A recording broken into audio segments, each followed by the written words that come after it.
This is a message for David Miscavige, Chairman to the Board of the Religious Technology Center.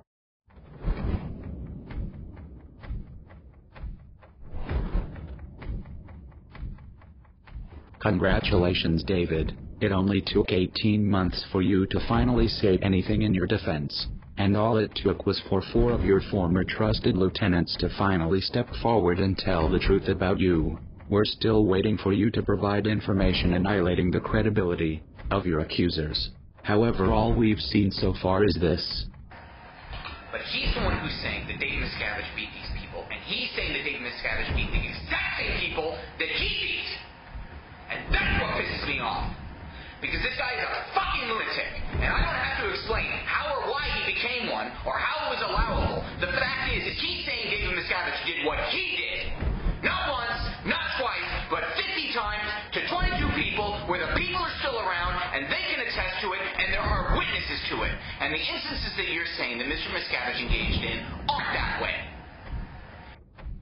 That was Tommy Davis, your underling, being interviewed by the Saint Petersberg Times, behaving in an irrational manner, and as usual making a futile and pathetic attempt to misdirect, downplay your actions, and completely deny what we all know to be the truth. This is not just the apostates or the newspaper's opinion, but it is now public opinion. I can assure you, just from what we've all seen and heard firsthand of your own organization's actions, none of this comes as a surprise to any of us. The news won't go away. In fact, last I checked, there were over 374 news articles relating to the SP Times article. The word is spreading faster than you can control it. It's a safe bet. Things are only going to get worse for you from here on in. Face facts, David. You are hiding as you always had. Now you have retreated to the free winds. Will you return to the States to confront your accusers? Or will you take the money and retreat to Bulgaria, as LRH advised? I tried to basically tell you in my last message that the fact that you hide is only making things worse for you. But why would you listen to a mere wonk?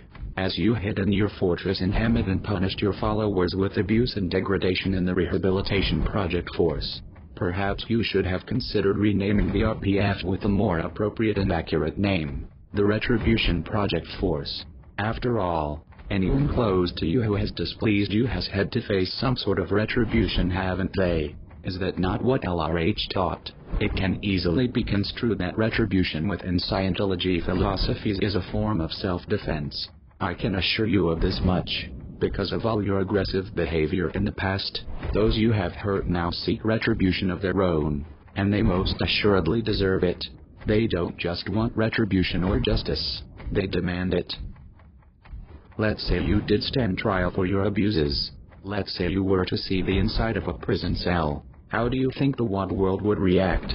Do you think the Pope of the Catholic Church will condemn all this religious bigotry? Do you think Baptist preachers would appeal to their congregations to help you fight against this blatant persecution?